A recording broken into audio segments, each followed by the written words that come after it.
Have you ever attempted to mount some old tower stairway, sparing up through darkness, and in the heart of that darkness found yourself at the cobwebbed edge of nothing? Or have you followed some coast path cut along the face of a cliff, only to discover yourself at a turn on the jagged verge of a break? The emotional worth of such experience, from a literary point of view, is proved by the force of the sensations aroused and by the vividness with which they are remembered. Now there have been curiously preserved in old Japanese storybooks certain fragments of fiction that produce an almost similar emotional experience. Perhaps the writer was lazy. Perhaps he had a quarrel with the publisher. Perhaps he was suddenly called away from his little table and never came back. Perhaps death stopped the writing brush in the very middle of a sentence.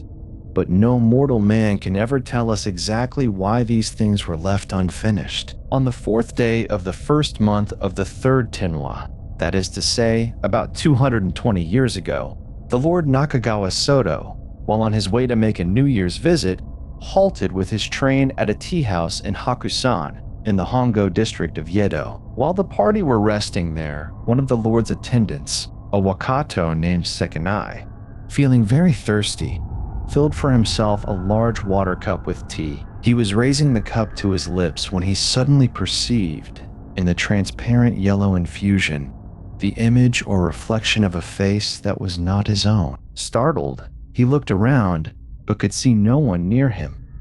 The face in the tea appeared, from the coiffure, to be the face of a young samurai.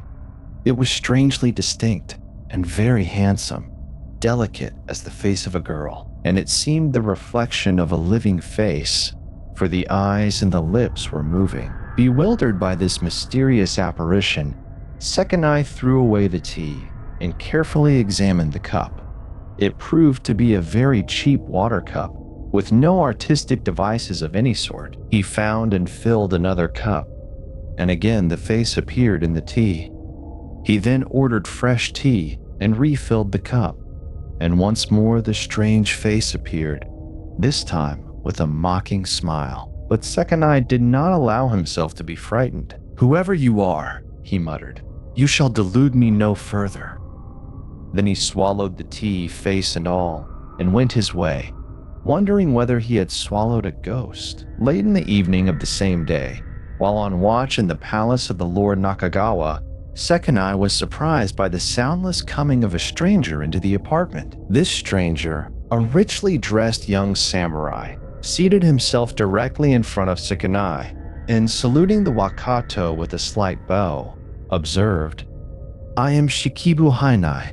Met you today for the first time.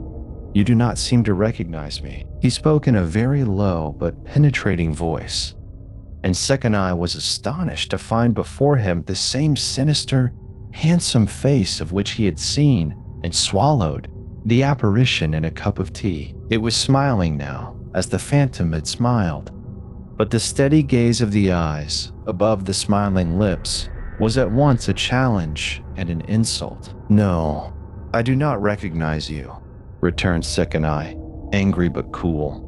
"And perhaps you will now be good enough to inform me how you obtained admission to this house." "Ah, you do not recognize me," exclaimed the visitor, in a tone of irony, drawing a little nearer as he spoke. "No, you do not recognize me.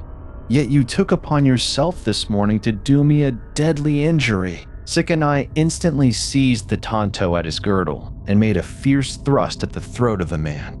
But the blade seemed to touch no substance. Simultaneously and soundlessly, the intruder leaped sideward to the chamber wall and through it. The wall showed no trace of his exit.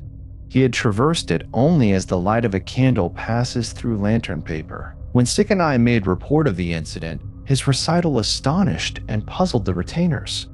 No stranger had been seen either to enter or to leave the palace at the hour of the occurrence, and no one in the service of the Lord Nakagawa had ever heard of the name Shikibu Hainai. On the following night, Sekanai was off duty and remained at home with his parents.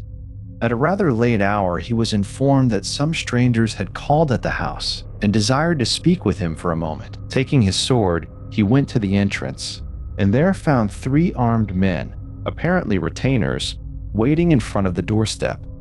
The 3 bowed respectfully to Sekinai, and one of them said, "Our names are Matsuoka Bungo, Tsuchibashi Bungo, and Okamura Haroku. We are retainers of the noble Shikibu Hainai. When our master last night deigned to pay you a visit, you struck him with a sword. He was much hurt and has been obliged to go to the hot springs, where his wound is now being treated. But on the 16th day of the coming month he will return, and he will then fitly repay you for the injury done him." Without waiting to hear more, Sekinai leaped out, sword in hand, and slashed right and left at the strangers. But the 3 men sprang to the wall of the adjoining building and flitted up the wall like shadows. And here the old narrative breaks off.